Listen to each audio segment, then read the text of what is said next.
గత మా సహచర మంత్రివర్యులు పెద్దలు తుమ్మల నాగేశ్వరరావు గారు మాట్లాడే ముందు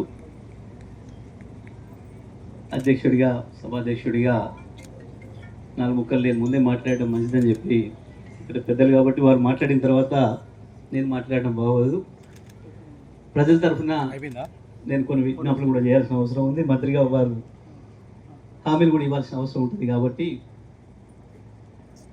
ముందుగా ఈరోజు తప్పకుండా ప్రభుత్వం ఎన్నికల ముందు ఏదైతే ప్రజలకు మాట ఇచ్చి ఇవి చేస్తామని చెప్పి దాని ద్వారా ఓట్లు తీసుకొని అధికారంలోకి వచ్చిందో ఆ ప్రభుత్వాలు తప్పకుండా ఇచ్చిన మాట ప్రకారం ప్రజల కొరకు పనిచేయాల్సిన బాధ్యత ఉంటుంది.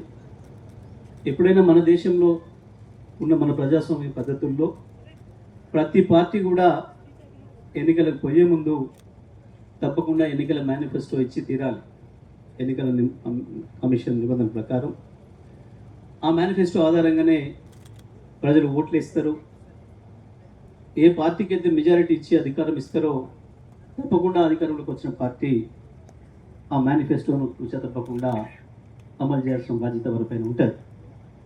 ప్రభుత్వంగా వాళ్ళ వెసులుబాటు చూసుకొని ఏది ముందు ఏది వెనక ఎట్లా చేయాలి, దేని ప్రాధాన్యతను ఇవ్వాలి, ప్రజల తక్షణ సమస్యలు ఏమున్నాయి, వీటిని పరిష్కరించడం ద్వారా ప్రజలకు కొంత ఊరటని ఇవ్వచ్చు అనేది ఆలోచించుకోవడం అనేది ఆ ప్రభుత్వానికే అధికారం ఉంటుంది. తప్పకుండా ఆ పద్ధతిలోనే ఆయా ప్రభుత్వాలు పనిచేయాల్సిన అవసరం ఉంటుంది. సరే, సంతోషం. ఇవాళ మనకి ఈ ప్రభుత్వం కూడా ఏర్పడిన ప్రభుత్వం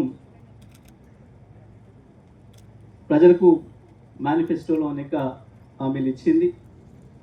దాంట్లో కొన్ని వారే సమయాన్ని పెట్టుకున్నారు. డిసెంబర్ 9వ తారీఖున కొన్ని చేస్తామని.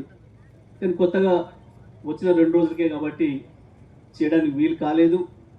అది చేయాలని చెప్పి ప్రతిపక్షంగా మేము కూడా ఏం డిమాండ్ చేయలేదు. తెల్లారి వరకే ఇచ్చి తీరాల్సిందే అని. తప్పకుండా ప్రభుత్వానికి కొంత వెసులుబాటు ఉండడం అవసరం అనేది మా నాయకుడు కేసీఆర్ గారు కూడా పూర్తిగా నమ్మి ఆచరించే వ్యక్తి కాబట్టి మాకు కూడా అదే విధంగా చెప్పారు. ఈ ప్రభుత్వాన్ని పని చేయనివ్వండి, 6 నెలలు సంవత్సరము కొంత కొత్త ప్రభుత్వం, వారు కూడా కొత్త ఉన్నారు. ప్రభుత్వం చేయడంలో వారికి అవకాశం ఇవ్వాలి. ప్రజలు కూడా ఆలోచిస్తారు, ప్రభుత్వానికి అవకాశం ఇవ్వాలి కదా అని చెప్పి ఆ పద్ధతిలోనే అవకాశం ఇవ్వాలని చెప్పి భావించి ప్రతిపక్షంగా మేము కూడా నిర్మాణాత్మకంగా ఉండాలని చెప్పి ఉన్నాం. 6 నెలలైంది, సంవత్సరం కూడా మేము ఎక్కడ కూడా పార్టీగా ఇది చేయాల్సిందే అని చెప్పి మేము ఇప్పటిదాకా పార్టీ కార్యక్రమాలు నిలదీసే ప్రయత్నం చేయలేదు. తప్పకుండా ప్రభుత్వానికి ఈ మాత్రం సమయం అవసరం ఉప తీసుకోవడానికి వారు ఇప్పుడు కొన్ని కార్యక్రమాలని ప్రారంభించారు. ప్రజలకు ఉపయోగపడే సంతోషం చేయాలి. ఇచ్చిన మాట ప్రకారం ఎవరెవరికైతే హామీలు ఇచ్చిండ్రో ఆ హామీలన్నీ కూడా ఈ ప్రభుత్వం నెరవేర్చాలని చెప్పి నేను కోరుకుంటున్నా, నేను ఆశిస్తూ ఉన్నా. తప్పకుండా ఆ రకంగా జరగాలి. లబ్ధిదారులకు కూడా ఏదైతే మీరు అప్లికేషన్ పెట్టుకోమన్నారో అప్లికేషన్ పెట్టుకున్న దాంట్లో తప్పకుండా అర్హులు ఎవరు అని చూడాల్సిన బాధ్యత కూడా ప్రభుత్వం పైన ఉంటుంది.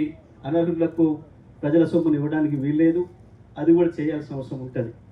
కాకపోతే అర్హులకు మాత్రం తప్పకుండా ప్రతి ఒక్కరికి కూడా ఇవ్వాల్సిన బాధ్యత ప్రభుత్వం పైన ఉంటుంది. ఎటువంటి వివక్ష లేకుండా పార్టీలని కానీ ఇంకోటని కానీ గ్రామ నాయకులకు దగ్గర ఉన్నారో దూరంగా ఉన్నారనే పద్ధతిలో కాకుండా గతంలో మేము ఎట్లా ఇచ్చినామో, తుమ్మల గారు మాతో పాటు మంత్రివర్గంలో ఉన్నప్పుడు ఎట్లయితే ఇచ్చినామో అదే పద్ధతుల్లో ప్రతి ఒక్కరికి కూడా అర్హులైన అందరికి కూడా పథకాలు ఇవ్వాలి, వాటి ఫలితాలు రావాలని చెప్పి నేను కోరుకుంటా ఉన్నా. ఇవాళైతే ఇల్లు ఇస్తున్నారో సంతోషం. ఇంకా ఎవరైనా మిగిలిపోయిన వాళ్ళు ఉంటే కూడా అప్లికేషన్లు పెట్టుకోండి అని చెప్పిను. నిన్న మొన్న గ్రామ సభల్లో కూడా మరొకసారి విజ్ఞప్తి చేసాను. ఆ రకంగా ఇవాళ మిస్ అవుతున్న వాళ్ళు ఇవాళ ఎవరెవరికైతే వచ్చినాయో వాళ్ళే కాకుండా నిజంగా మీకు అర్హత ఉండి మాకు రాలేదనుకున్న వాళ్ళు తప్పకుండా స్థానికంగా ఉండే అధికారులను సంప్రదించి మళ్ళీ అప్లికేషన్ పెట్టుకోవాల్సిన అవసరం ఉంది. నా దగ్గర కూడా శాసనసభ్యులుగా నా దగ్గర కూడా రావచ్చు. మీ సమస్యలు ఎక్కడ వెనుకబడితే తప్పకుండా నా దృష్టి కూడా తీసుకురావచ్చు. అధికారుల దృష్టి తీసుకెళ్ళి వాళ్ళకు కూడా న్యాయం జరిగే పద్ధతుల్లో అందరం కూడా పని చేద్దాం. ఇవాళ ఇస్తున్న 4 పథకాలతో పాటు ఇంకా కొన్ని కూడా మరి ఆ రోజు పార్టీగా మీరు హామీ ఇచ్చి ప్రభుత్వంలోకి వచ్చినవి ఉన్నాయి. నేను అది కూడా గుర్తు చేయదలుచుకున్న తుమ్మల గారికి సీనియర్ మంత్రిగా వారి దృష్టికి తీసుకుపోదలుచుకున్న నా బాధ్యత శాసనసభ్యుడిగా. మహిళలకు 2500 రూపాయలు మహాలక్ష్మి పథకంలో భాగంగా ఇస్తామని ఏదైతే చెప్పినరో దాన్ని కూడా అమలు చేస్తే మహాలక్ష్మి పూర్తయినట్టు ఉంటుంది, దాంట్లో ఉన్న అన్ని కూడా అయిపోయినట్టు ఉంటుంది. అది కూడా చేయాలని చెప్పి నేను కోరుతా ఉన్నా. అదేవిధంగా ఆటో డ్రైవర్ మిత్రులకు కూడా 12,000 రూపాయల సంవత్సరానికి ఇస్తారని చెప్పింది ఏదైతే చెప్పిందో అది కూడా అమలు చేస్తే బాగుంటుంది. ఎందుకంటే మీరు ఏదైతే ఉచిత బస్సు అని చెప్పి పెట్టినరో అది తప్పకుండా మహిళలకు ఉపయోగపడేది అయిపోయినప్పటికీ కూడా వాళ్ళు కూడా ఇబ్బందులు పడుతున్నామని చెప్పి ఆటో కార్మికులు బాధపడుతున్నారు. కొంతమంది ఆత్మహత్యలు కూడా చేసుకుంటున్నారు. వాళ్ళకు ధైర్యం ఇవ్వడానికి, వాళ్ళకి శక్తిని ఇవ్వడానికి, వాళ్ళకి చేయూతనివ్వడానికి ఆ కార్యక్రమాన్ని కూడా ప్రారంభించడానికి తుమ్మల గారు క్యాబినెట్లో ప్రతిపాదిస్తే బాగుంటుందని చెప్పి వారికి నేను సూచిస్తూ ఉన్నా. అదేవిధంగా ఉపాధి హామీ కూలీలకు సంబంధించి 12,000 ఇస్తామన్న మాట ఏదైతే ఉందో ఇవాళ కొంత సెలెక్షన్ చేసినట్టు ఉంది. దానిపైనే నిన్న మన గ్రామ సభల్లో కొంత చాలా వరకు నిరసనలు వచ్చినాయి, మా పేర్లు లేవని చెప్పి. తప్పకుండా అర్హత ఉన్న ప్రతి గ్రామీణ పేదకు ఇచ్చి తీరాలి. ఆ విషయంలో అవకతవకలు జరిగితే దాన్ని సరిచేసి వెంటనే అందరూ కూడా ఇచ్చేదానికి ప్రయత్నం చేయాలని చెప్పేసి నేను కోరుతా ఉన్నా. అదేవిధంగా యువకులకు సంబంధించి కూడా ఏమైతే హామీ ఇచ్చిందో ఈ సంవత్సరం లోపల 2 లక్షల ఉద్యోగాలు అన్నది ఏదైతే ఉందో సరే, అది మేము ఇచ్చిన నోటిఫికేషన్లు పూర్తి చేసి 55,000 ఇచ్చిండ్రు. మిగతా కూడా వెంటనే నోటిఫికేషన్స్ ఇచ్చి ఆ యువతకు కూడా ధైర్యం ఇవ్వాలి, వాళ్ళు కూడా ఆత్మవిశ్వాసంతో ముందుకు పోయేటట్లుగా పనిచేయాలని చెప్పి కూడా నేను కోరుతా ఉన్నా.